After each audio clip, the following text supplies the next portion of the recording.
The following is a review, dissection, and critique by Brother Dr. Aya Ramos, past Master of Lodge, Caledonian 554, Scottish Constitution, of the book How to Respond to the Lodge, written by L. James Rongstad.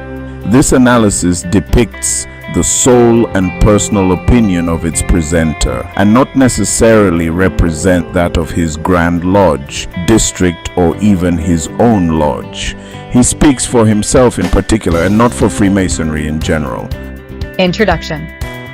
The relationship between the Church as an organization and Freemasonry as a fraternity has been historically tense. According to Church writers, this antagonism between the two institutions is due primarily to theological and philosophical differences.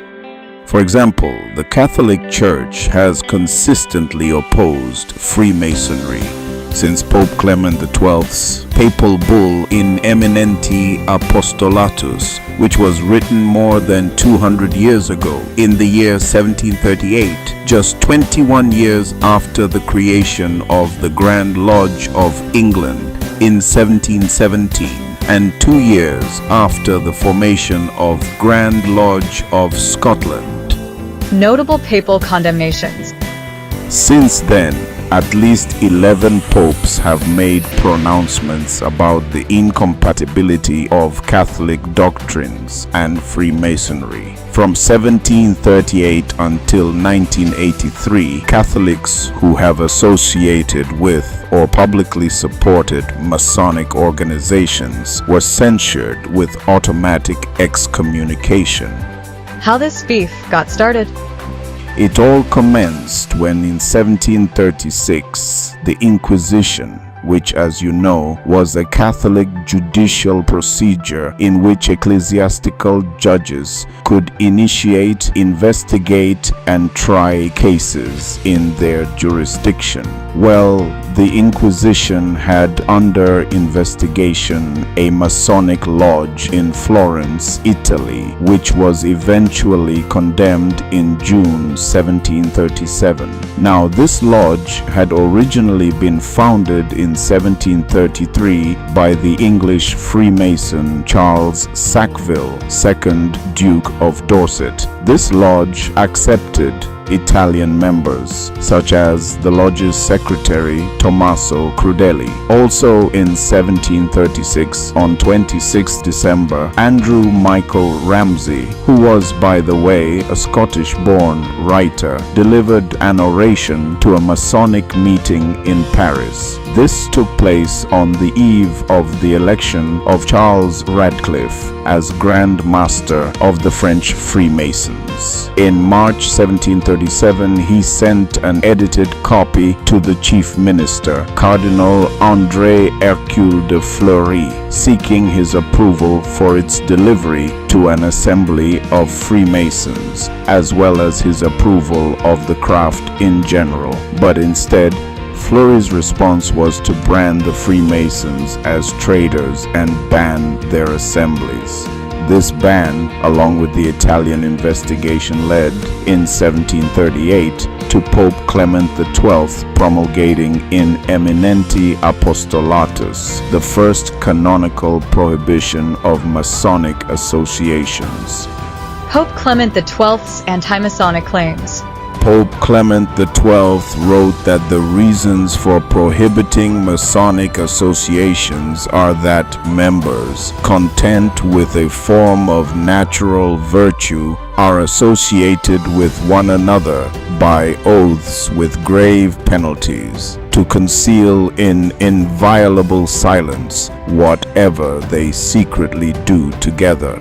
These associations have aroused suspicions that to join these associations is precisely synonymous with incurring the taint of evil and infamy, for if they were not involved in evil doing, they would never be so very averse to the light of publicity. The rumor of these doings has so grown that several governments have suppressed them as being opposed to the welfare of the kingdom.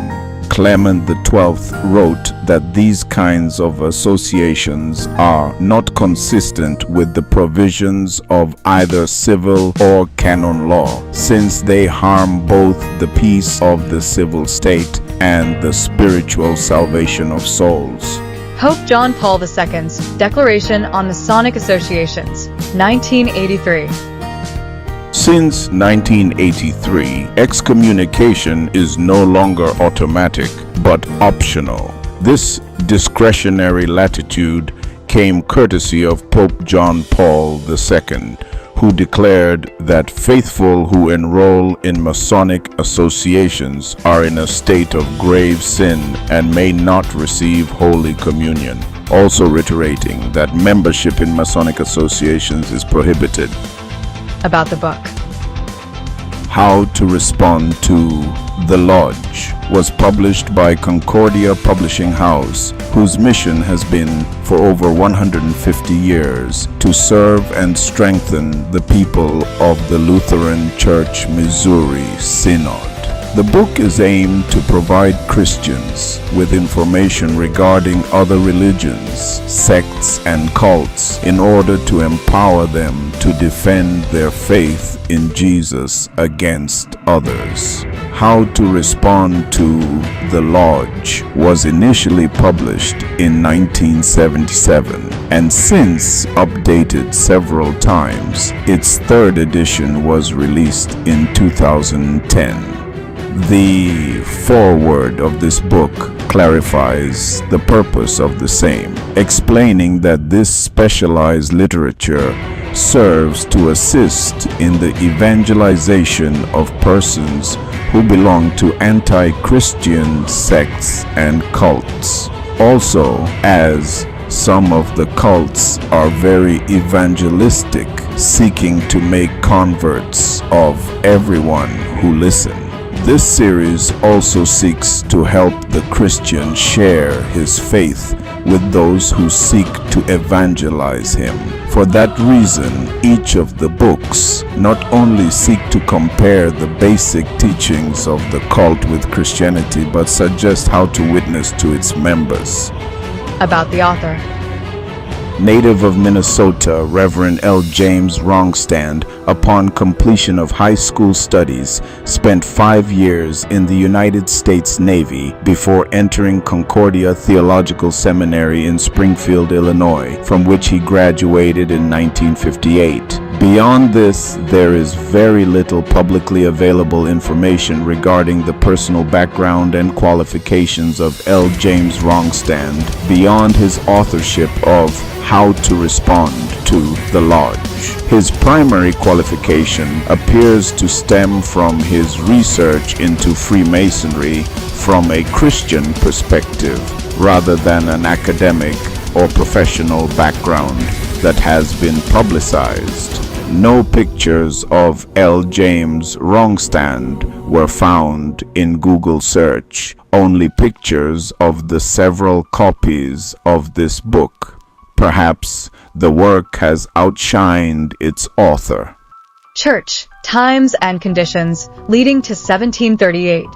The profound dislike of the Catholic Church for Freemasonry goes beyond the story of a shared letter, the roots of their friction running deeper back in time, all the way to the 4th century, when Roman Christians set about destroying the preceding culture which had provided us classical and Hellenistic antiquity. As consequence, the Dark Ages resulted, and in just a few hundred years, only the topmost levels of the clergy could read and write, and therefore only this stratum could acquire, accumulate, and disseminate academic knowledge. The time that followed the birth of Christ have been divided by historians into 3 parts: ancient times, the Middle Ages, and modern times. The Middle Ages was a period characterized by obscure and turbulent semi-barbarism, the so-called Dark Ages, a time when Christianity ruled unchallenged, also known as the Media Tempestas. The Middle Ages, which include the medieval and feudal periods, lasted approximately for 1,000 years, where crime, vice, violence, drunkenness, disease, mortality, brutality, exploitation, and injustice were immeasurably worse than before or after. Yet it was during this time when the church was at its most powerful, when tall and majestic cathedrals were built, when bishops lived in palaces, and many of the male population were churchmen, like monks, priests, bishops, friars, templars, hospitallers, priors, lay brothers. The feudal order was meant to reflect heaven on earth, meaning obedience to God via one's superiors. Children obeyed their parents. Their parents were their lord's vassals and had to obey him. The lord was the king's vassal. Laymen obeyed the clergy. Monks obeyed their abbot. Clergy and laymen obeyed bishops, who themselves were feudal lords. Bishops and kings obeyed the pope, at least in theory. During this era, originality and creativity became anathema unless it had previously received a commission from the church or a lord. The church became a reborn Imperium Romanum with the Pope as its emperor.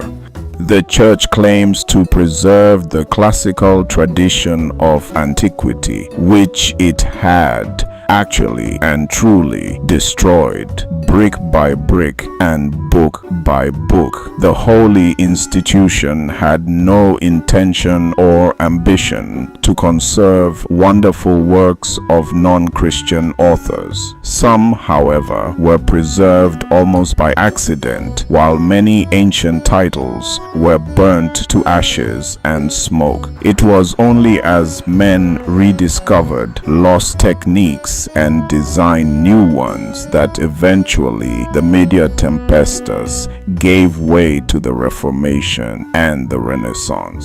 The discovery of printing proved to be a major factor in this transition. During the Dark Ages, the only schools were Christian schools. World-famous academies founded by philosophers as prominent as Plato were closed by Christians. Almost 1,000 years of educational excellence just shut for the satisfaction of dogma, convinced that ignorance was godliness and writing was necessary only to propagate the holy books. All that is known about the Media Tempestas, apart from archaeological evidence, arrived to us through the medieval clergy. They, however, were not interested to give us comprehensive accounts of the beliefs and superstitions of the vulgus, but they did let us infer it from their frequent denouncements and the evolution of church practice to accommodate it. Unfortunately, culture and society are usually more interested in the growth of the new, even if misunderstood,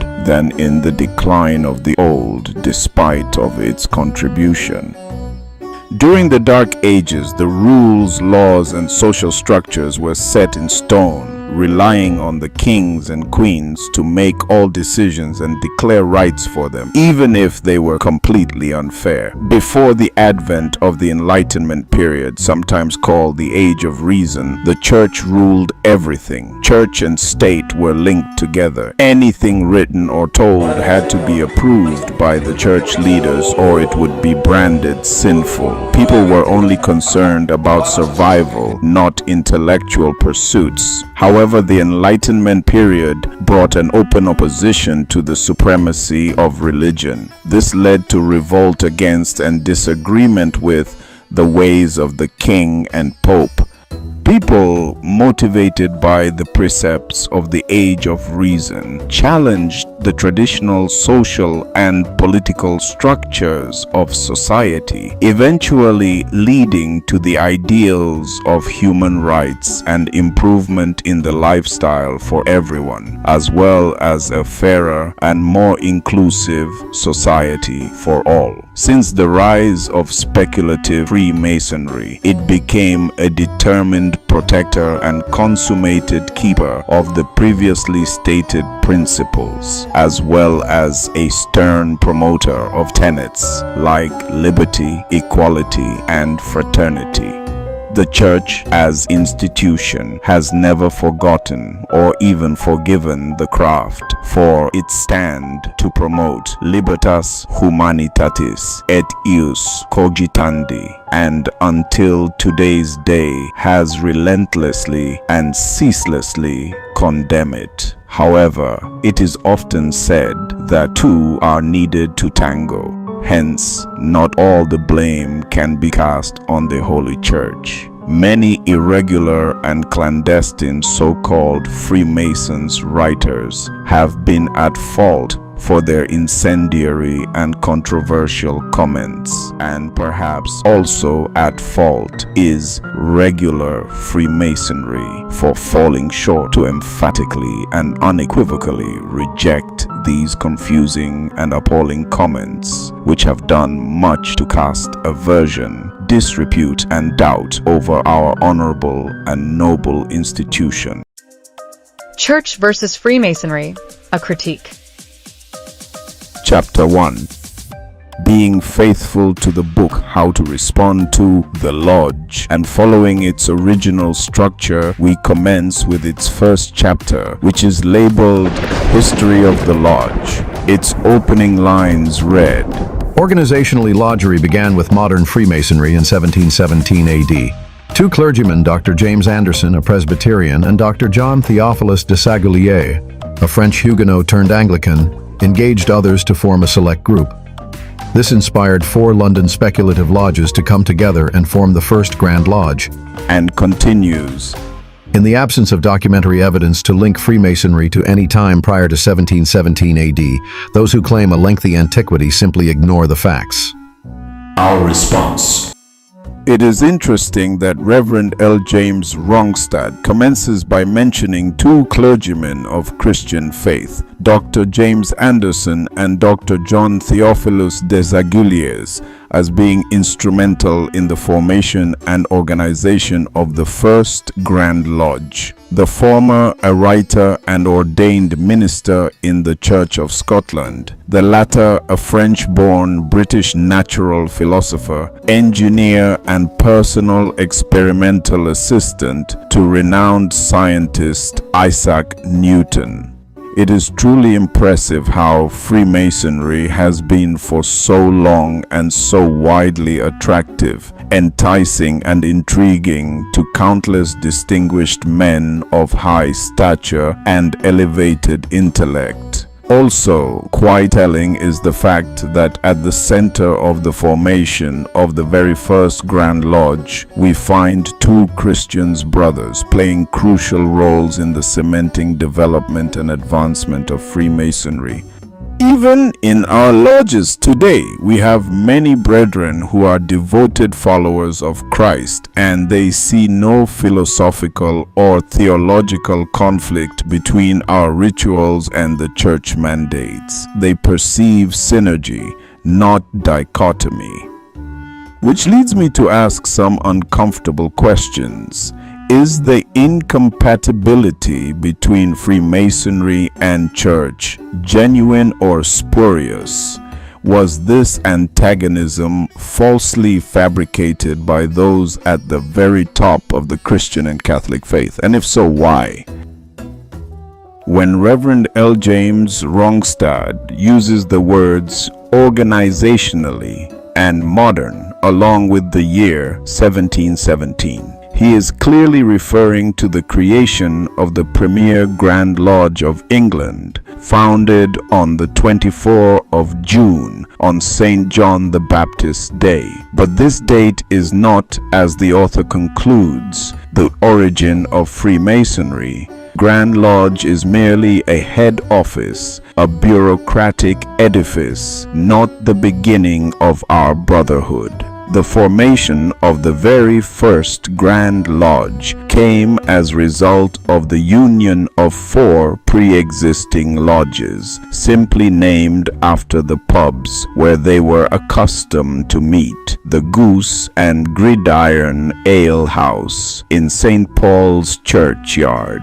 This lodge is now called Lodge of Antiquity Number 2, the Crown Ale House in Parker's Lane off Drury Lane, the Apple Tree Tavern in Charles Street, Covent Garden, lodge now called Lodge of Fortitude and Old Cumberland Number 12, and the Rummer and Grapes Tavern in Channel Row, Westminster, lodge now called Royal Somerset House, and Inverness, Lodge Number 4. Of these, the oldest was Lodge Antiquity Number 2, originally constituted in 1691 and said to have met by time immemorial constitution, having no warrant. Yet the oldest verifiable lodge records in the world are found not in England but in Scotland. These are Acheson's Haven. This lodge is no longer in existence, its meeting place no longer in the map, but it was somewhere in the county of Midlothian. Their record keeping commenced in January 1599, followed by the still active Lodge Edinburgh, Mary's Chapel Number 1 in July 1599, and St. Andrew's Lodge Number 25, said to have proof of renting a room in 1551. In this manner, we decisively refute the claim of Reverend L. James Wrongstad that there is no evidence proving the existence of Freemasonry before 1717, but there is more. The absence of written evidence does not refuse the possibility of prior existence. Also, most of our ancient brethren, the operative stonemasons, were illiterate and did not keep written records. For example, the first ever Scottish ritual committed to paper was the Edinburgh Register House manuscript in 1696, almost 100 years after the death of William Shaw, the King's Master of Works, who had demanded that stonemasons' lodges were to keep written records of all their meetings. How to respond to the lodge recognizes that Freemasonry has had a great influence on the world, and that its teachings, rituals, customs, and practices, and its secrecy have had an inspirational effect on other similar groups such as the Moose, Eagles, Elks, and National Grange. All of them, by comparison, seem to be patterned after the Masonic Lodge. Response.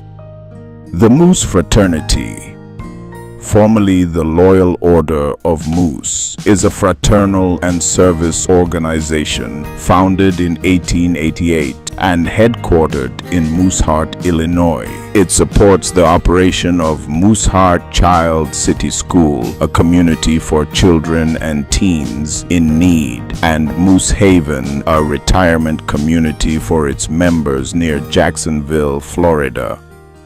Fraternal Order of Eagles is a fraternal organization that was founded on February 6, 1898 in Seattle, Washington. It is an international non-profit organization which unites in the spirit of liberty, truth, justice, and equality to make human life more desirable by lessening its ills and by promoting peace, prosperity, gladness, and hope. The Benevolent and Protective Order of Elks, commonly known as the Elks Lodge or simply the Elks, is an American fraternal order and charitable organization founded in 1868 in New York City. Is a nationwide brotherhood dedicated to community service, patriotism, and mutual aid. with over 750,000 members and over 1,700 local lodges. The Elks are known for philanthropic programs supporting veterans, youth scholarships, and disaster relief. The organization upholds 4 pillars: charity, justice, brotherly love, and fidelity. The National Grange, also known as the Grange and officially named the National Grange of the Order of Patrons of Husbandry, is a social organization in the United States that encourages families to band together to promote the economic and political well-being of the community and agriculture. I believe that the work which these organizations have done would have made our ancient operative brethren very happy, humbled, and satisfied that their original fraternity has evolved and extended to the point of giving birth and inspiration to several unrelated institutions whose actions, principles, and ideals are directed to the improvement of man in particular and the support of society at large. How to respond? Cites Hertel's Holy Bible Masonic Edition claims 15 presidents have been Masons: Washington, Jefferson, Madison, Monroe, Jackson, Polk, Buchanan, Johnson, Garfield, McKinley, T. Roosevelt, Taft, Harding, F.D. Roosevelt, and Truman. Some think Pierce and Taylor were also in that number. Furthermore, it is claimed that Lincoln and Grant had proposed to become Masons, but death came to both of them before they took the vows. Response. It is splendid that many of the most powerful men in the political life of North America have dedicated time to join our assemblies and found themselves compelled by its practices and customs. But the list of brilliant minds and respected personalities is much longer and not restricted to the field of politics or the boundaries of America. These include Duke Ellington, Oscar Wilde, Harry Houdini, Voltaire, Charles Lindbergh, Thurgood Marshall, Wolfgang Amadeus Mozart, Jesse Jackson, Mark Twain, Nat King Cole, Douglas MacArthur, Sugar Ray Robinson, Willie Mays, Paul Revere, J. Edgar Hoover, Thomas Paine, Thomas Edison, Colonel Sanders, Ludwig van Beethoven, Winston Churchill, Gilbert Dumoutier, Marquis de Lafayette, Nathan Mayer Rothschild, Bernardo O'Higgins, Buzz Aldrin, Johann Christian Bach, Gustav Eiffel, Simon Bolivar, Albert Einstein, Sigmund Freud, José de San Martín, Steph Curry, Benito Juárez, José Martí, Antonio Maceo. I dare to say that any institution or organization would be honored to have on its roster men of this caliber. That is unquestionable. But then a provocative question arises. What has attracted all these powerful men to our noble fraternity? Finally, in this chapter, the book expounds. Admittedly, the lodge had a Christian orientation and still uses much of the Bible's teachings, but as it evolved, it developed the concept of deism, a non-specific belief about who God is, a generalized view of deity. My response.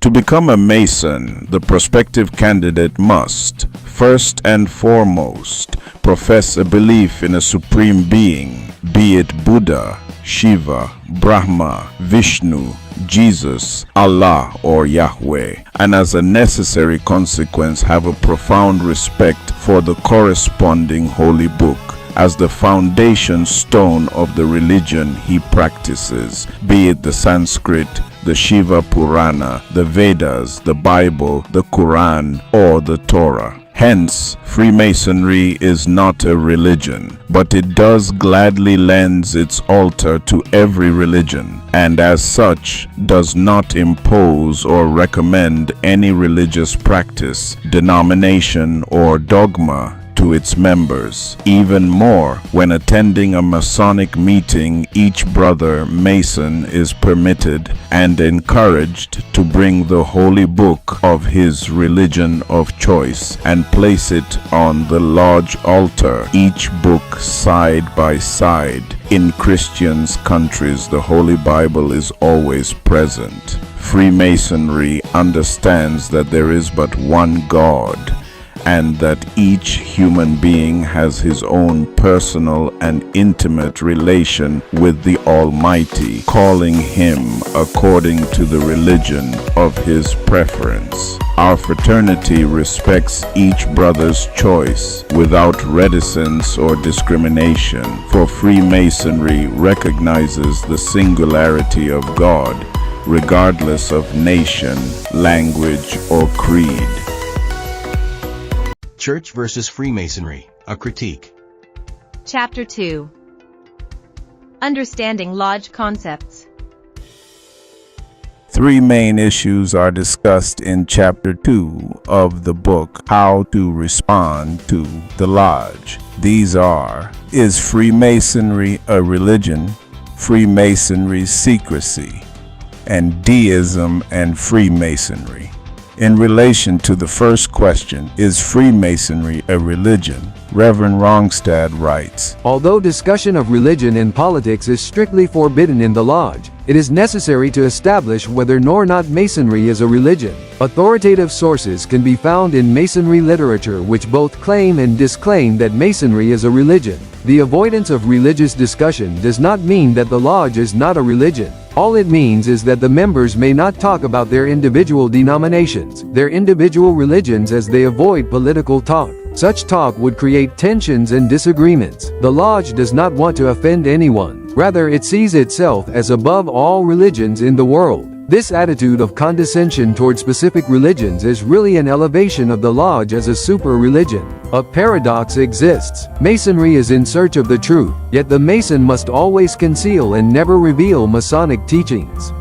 my response: highly controversial topics like religion and politics, which have historically provoked friction and caused deadly conflicts amongst men, are not to be discussed in open lodge. Freemasonry, however, does not interfere in the freedom of each brother to practice the religion of his choice, or to take active participation in the political life of his country. Yet Freemasonry is neither a political organization nor a religion, and these are the reasons. Firstly, most known religions are characterized by the fact that all its members agree to worship certain given and specific deities. Freemasonry, however, uses an avatar figure, a representative, for the many gods of the several world religions. We use general terms like the great architect of the universe, the Almighty, or the Most High. The former is a synonym for the Creator, the Maker of all. We, Masons, utter these many names with great reverence and the utmost respect to identify the one God.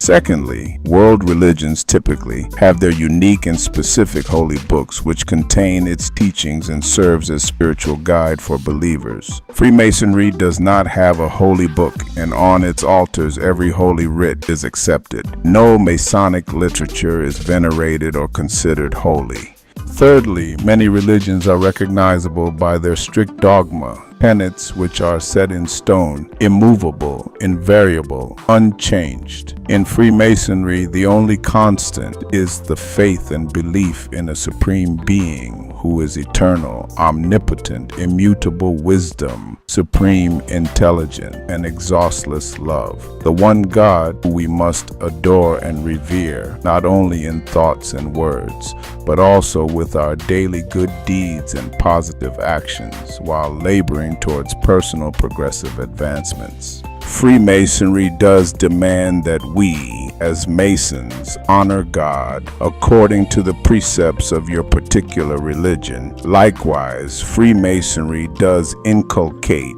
in every true practitioner's a tendency to thrive in the three spheres of the human manifestation, that is, physically, mentally, spiritually, inducing a proclivity for its members to participate in the uplifting of the world around us. All these we do just because is right, because it is the way God would want us to act. It is how we, the created ones, make ourselves worthy in the eye of our Creator.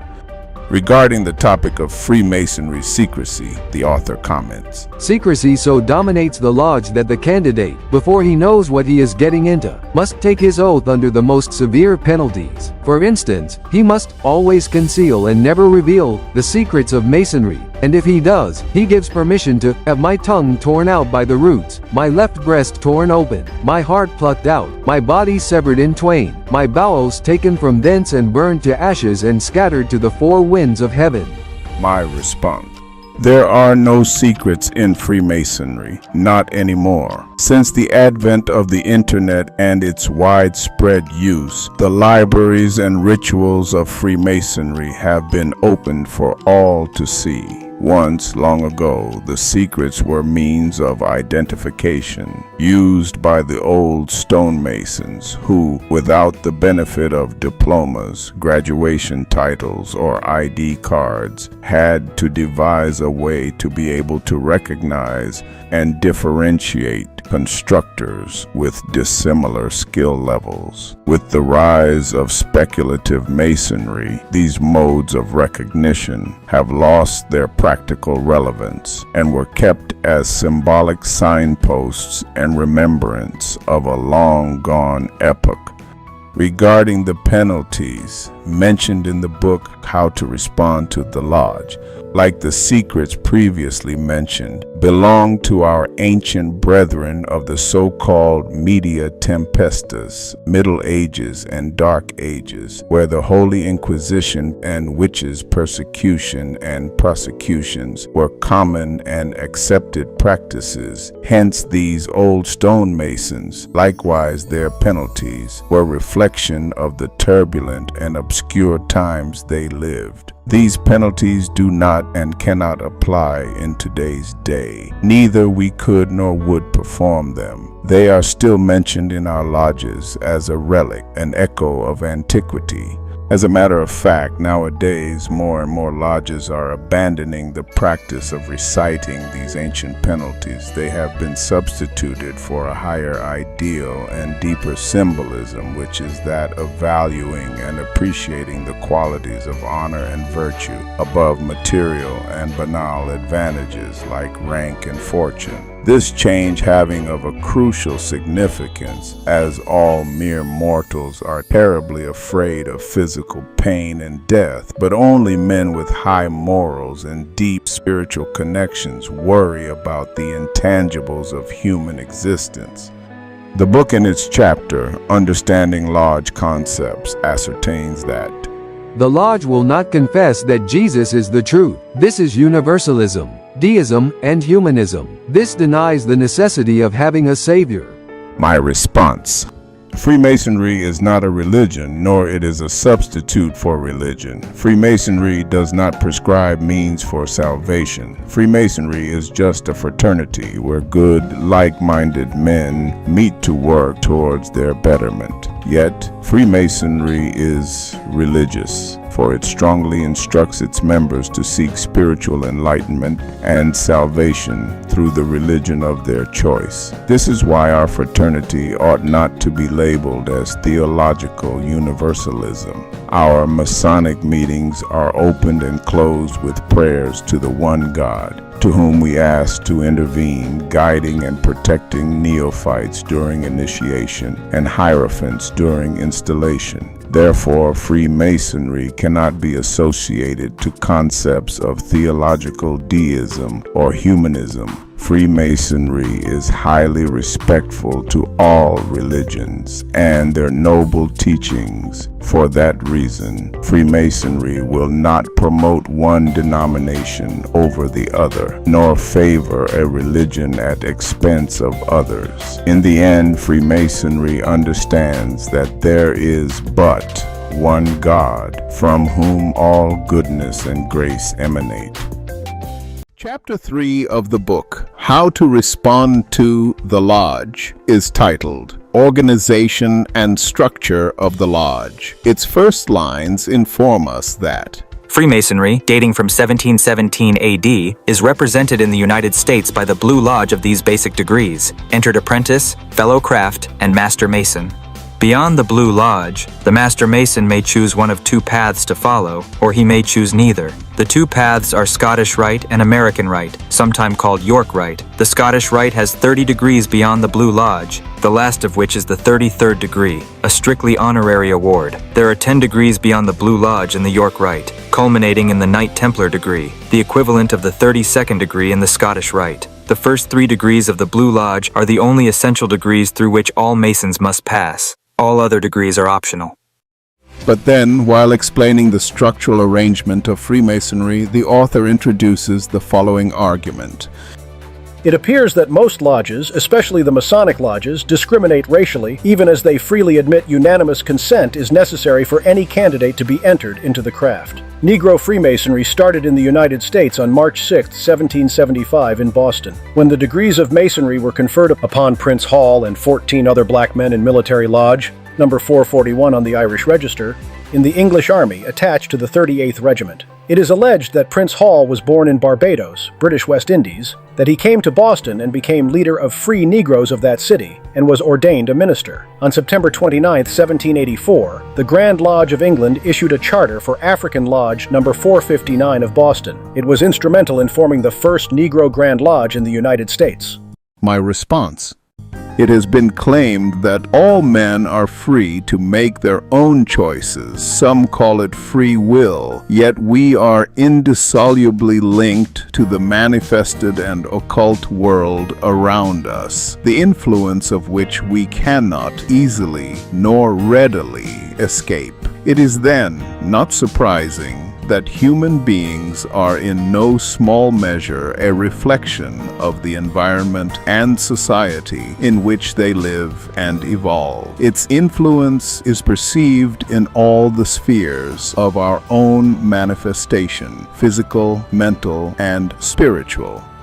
Religion and Freemasonry have been around for several centuries, coexisting at different periods with ancient and recent slavery and racism. As a result, old scars can be found in the history of both Masons and clergy, caused by these terrible and despicable social scourges. In the Bible's Old Testament, we find passages which appear to support slavery and racism, while the New Testament does not categorically condemn it. In Exodus, we read that if a slave owner strikes a slave with a rod and the slave survives, there is no punishment, for the slave is the owner's property. In Deuteronomy, we read that if a Hebrew male slave willingly sells himself into bondage, he should be released after 6 years. But they also had the option to remain with his master out of love. In Ephesians and Colossians, we read, "Slaves, obey your earthly master."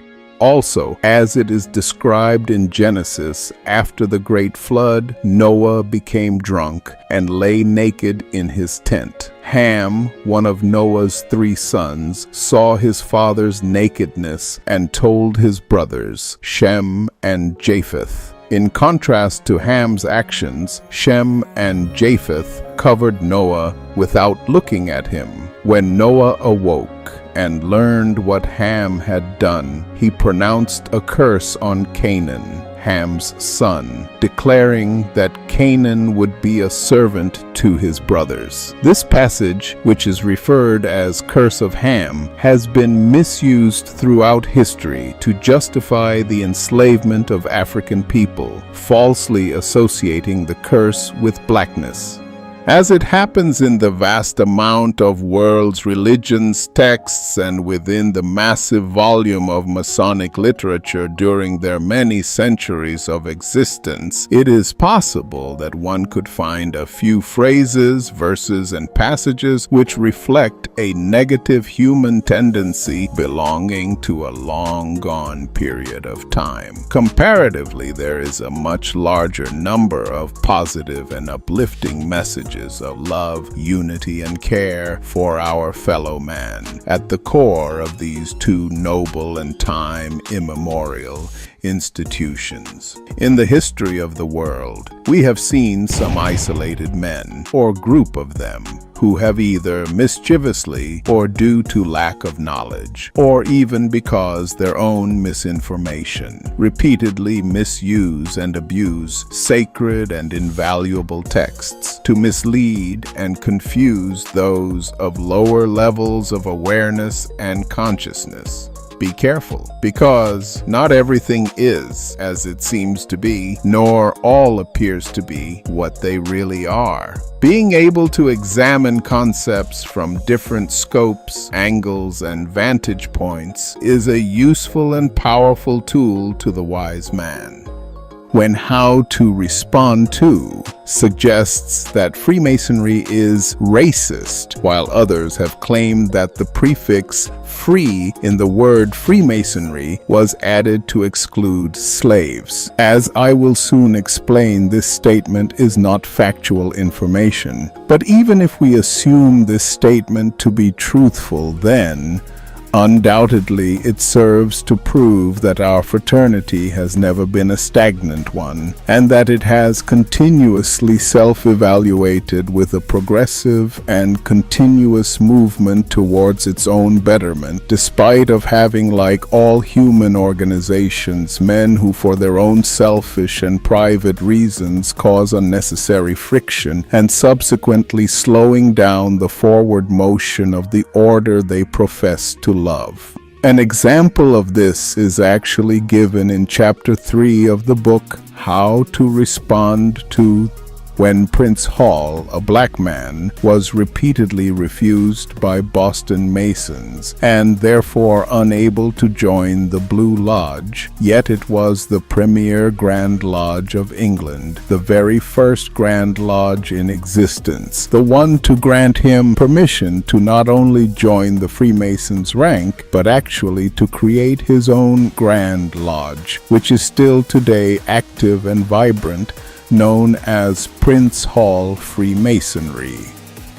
It is quite telling and fascinating that it was the Grand Lodge of England, the one to empower a Negro to create his own Grand Lodge, giving him absolute authority to design his own brand of Freemasonry, despite of an irrefutable historical fact that this was the very same England, once practitioner of an unbelievably cruel and inhumane transatlantic trade of black Africans to the Caribbean islands, and one of the European countries that most benefited from a ruthless slavery system. This is evidence that even while some insist in grouping men by ethnicity, by geographic location, by language and creed, human beings are not monolithic, nor an homogeneous mass, but essentially an ever-changing entity, and that our attitudes, behaviors, and tendencies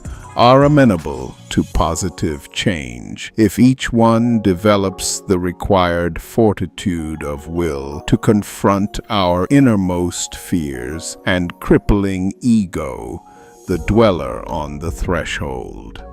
Free were also the stonemasons of the Middle Ages, who as builders of the privileged class were absolved from taxes and servitude, being also free to travel about from town to town in times of feudal bondage. And during the rise of Gothic architecture, two classes of masons were found: The Guild Masons, who like the Guild of Carpenters, Weavers, and Merchants, were local in character and strictly dominated by law, and the Free Stonemasons, who could travel whenever and wherever there was need to design and erect those magnificent churches and cathedrals, which still stand today, inimitable in strength and beauty. Hence, these operative stonemasons were free of the restrictions of a guild and free of the locals' laws.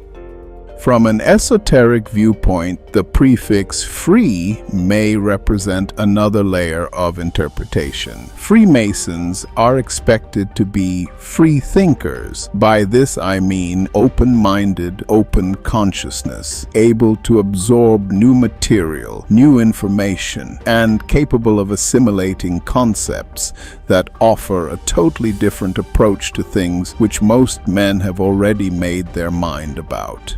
Free, because we ought to learn to rid ourselves of dogma, rigid, unflexible, and restrictive practices that curtail the expanding of our understanding.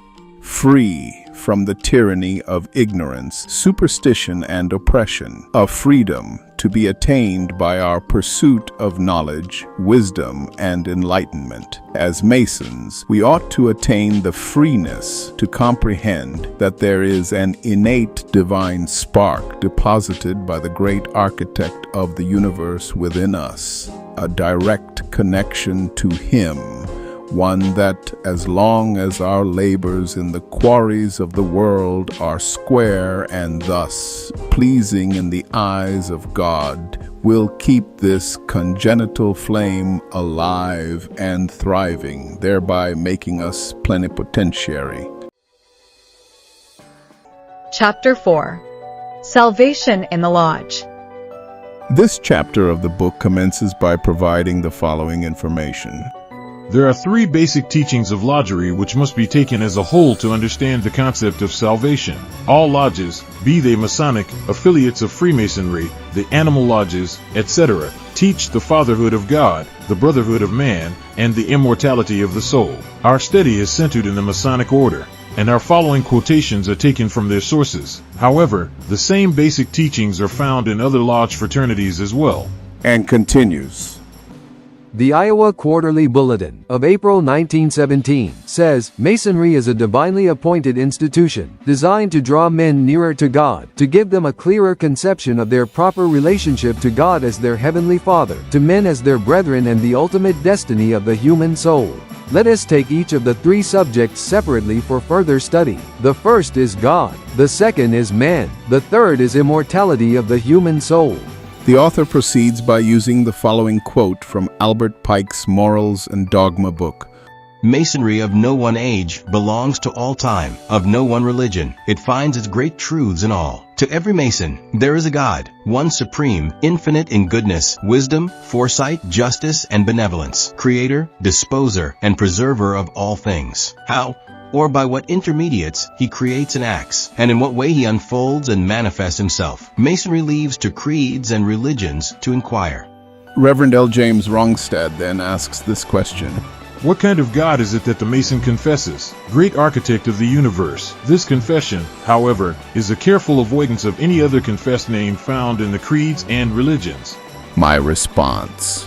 I will start by lending clarity to the statement expressed, either mischievously or by ignorance, by Reverend L. James Rongstad, where he aggregates every organization, institution, or fraternity which auto-denominate themselves as lodge, as equals.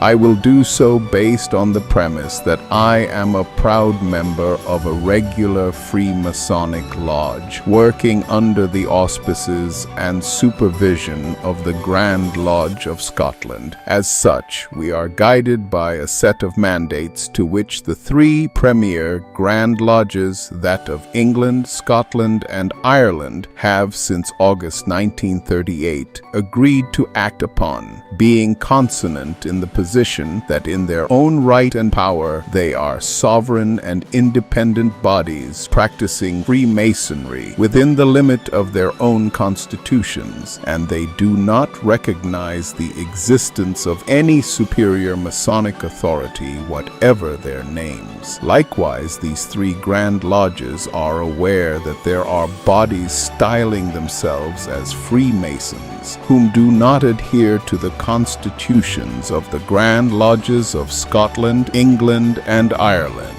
and as such, all three absolutely refuse to have any relations with these irregular clandestine bodies, nor regard them as Freemasons.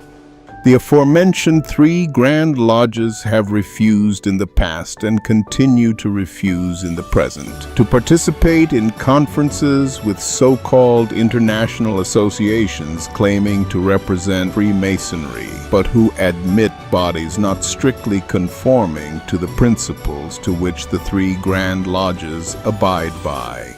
Even more, if any of the three Grand Lodges, Scotland, England, or Ireland, fail to maintain adherence to the ancient landmarks of the order, they must face disintegration.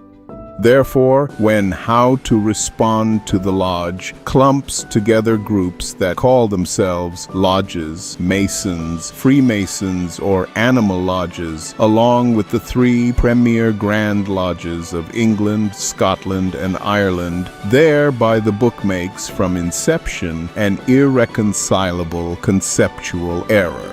Hence, my reply to the book, How to Respond to the Lodge, is grounded on the tenets of regular Freemasonry and the teachings it offers, as I understand them.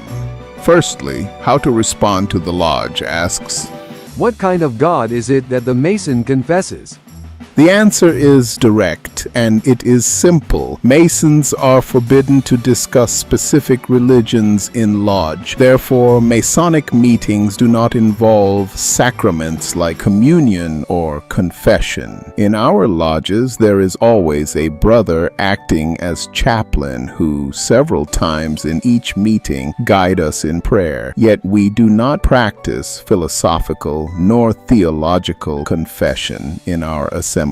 Brethren are, however, at liberty to confess their sins if they so wish or their religious preferences so advise. The so-called Blue Lodges or Craft Lodges respectfully call the one God as the great architect of the universe, just another man-made name like the Almighty and the Most High. For Masons, He is great because there is no other like Him, omnipotent, omnipresent, and omniscient, to whom we ought to love, honor, and revere, both in thought as well as in deeds. Architect, for He is the Creator, the Maker, the Designer, the one capable of building all that has ever existed, both in the macrocosm and the microcosm, within and without, above and below, hence the universe.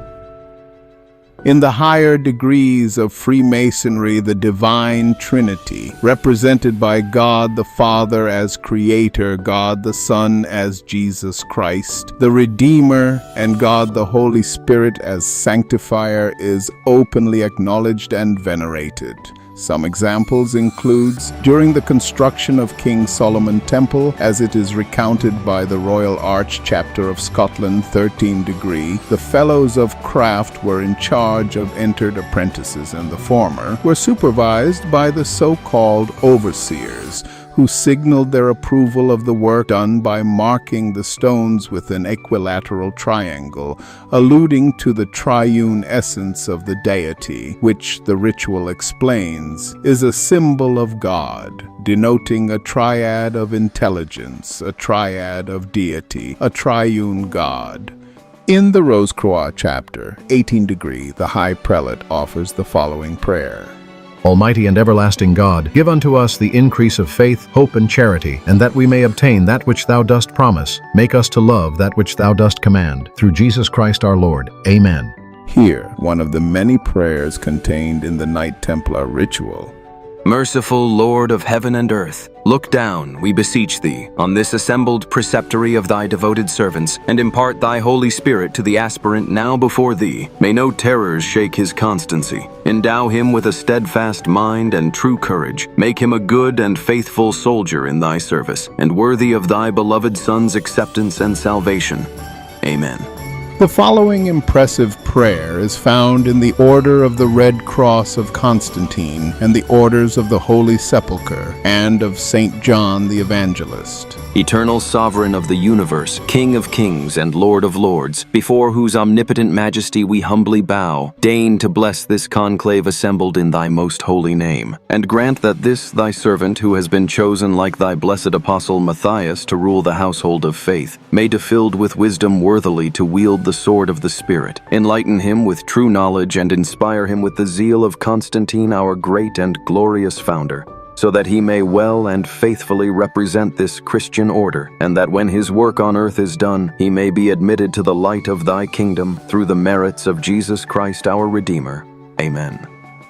In these prayers, which are found in the many chapters and orders of Freemasonry, we are able to perceive how our order has an utmost reverence for God, the one God with many names of the various world religions. We Masons refer to him, the God of all humanity, as the great architect of the universe. The second subject that How to Respond to the Lodge chooses to address is that of man, and does it in this manner. The Lodge teaching about the nature of man is altogether different from that of Christianity. As Christians, we confess the scriptural truth that man is born in the image of Adam, that is sinful, corrupt, apart from God. Masonry never talks in these terms, nor that man is hopeless unless saved by a Redeemer. My response. It is surprising to me that Reverend L. James Wrongstad states that man is born in the image of Adam. Is he bordering revisionism? Is he attempting to distort what was written?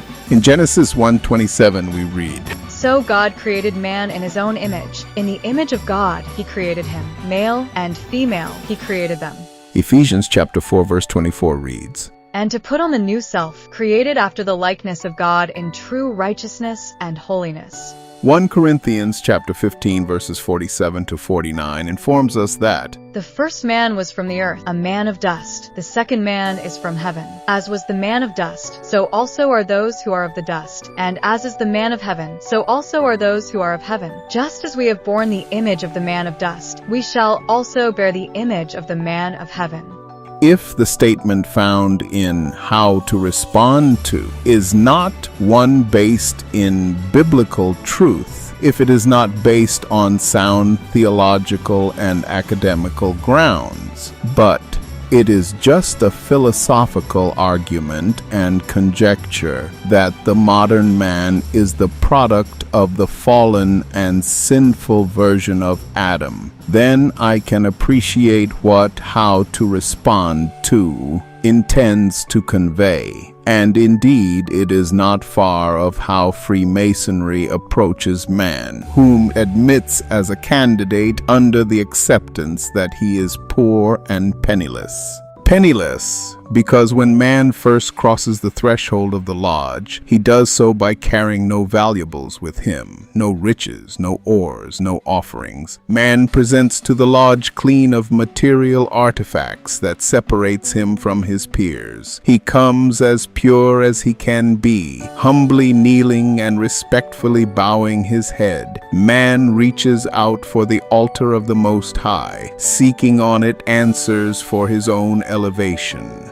Poor from an esoteric point of view, enters the man into Freemasonry because he comes in from darkness, like the man born from the sinful Adam, blinded by the banalities of life, blindfolded by the unnecessary worries and concerns of mundane life, his eyes covered and ears clouded by the fussiness and noises of the profane world, his senses clouded by a busy, confusing, and fast-paced daily life. Yet, When the candidate first sees the light of Freemasonry, he does so through the holy book of his supreme being, with the blazing star over his head. The neophyte is then instructed that his life actions ought to be guided and circumscribed by the precepts contained in the holy writs of his faith. In the case of Christian Masons, they must clean their sins and search for their salvation by accepting Jesus Christ as Lord of their life and by following His paths. Freemasonry does not oppose to this. In fact, Freemasonry encourages it, like it does with other religions. We must recognize that man was created in an original state of righteousness and in the image of the Almighty, which encompasses more than mere appearance. It involves moral reasoning, creative capacity, and intellect. Therefore, man is in concept plenipotentiary, as long as he unlocks all his God's given powers by developing a close spiritual relationship with his Almighty through the holy books of his religious belief and also by aligning his daily actions to the tenets contained therein. The conclusion of how to respond to the Lodge. Chapter 4 reads as follows. Need we point to the glaring absence of Jesus Christ? The third major teaching of the Lodge is that of the immortality of the soul. We are taught from the Holy Bible that there is no immortal life in heaven nor resurrection of the glorified body apart from the victory of Jesus over death and our faith in Him, which is given to us by grace. My response. Freemasonry encourages us to contemplate our mortality, reminding us that death is inevitable and that the journey beyond our temporary existence should not be approached without divine assistance and guidance. Yet, Freemasonry does not prescribe a doctrine nor a path of salvation. To obtain mastership of a higher order of life and faculty, we must leave behind our selfish attitudes and materialist life. We must remove the rubble obstructing our spiritual advancement towards the Most High. We must endeavor to learn in this lifetime the necessary lessons which will allow us to be raised up to a higher level. Know thyself is the ancient dictum which still reverberates throughout time, charging each brother Mason to discover his inner true self. Only then darkness commences to dissipate and visibility becomes possible behind the mysterious veil which the eye of human reason cannot penetrate. Freemasonry teaches that there is a vital and immortal principle which resides inside us all, a spark of the divine, which the Lord of life, the God of all, will not allow to die in the faithful and obedient who, ready to follow him, will receive peace, hope, and salvation in the beyond. As it was mentioned elsewhere, Freemasonry, especially at craft lodges or blue lodges level, prefers not to mention specific prophets' name, denominations, or religion. That is not the concern of the order, but the private concern of each member. Much friction, division, and suffering these have already caused amongst men. Freemasonry dedicates its effort to unite us by our common threads, namely love for a supreme deity and love for humanity. We ought to venerate the Creator, and we must protect His creation. The former we achieve by abiding to God's dictates, while the latter we attain by improving ourselves, becoming better human beings, better family men, better fellow men, and in the end by being better citizens of the world with a sincere aspiration that the works and good deeds performed in the quarries of our lifetime, indissolubly paired with a profound reverence for the Creator, will give us a humble but sure hope to enter His kingdom in the heavens whenever we are summoned to the lodge above.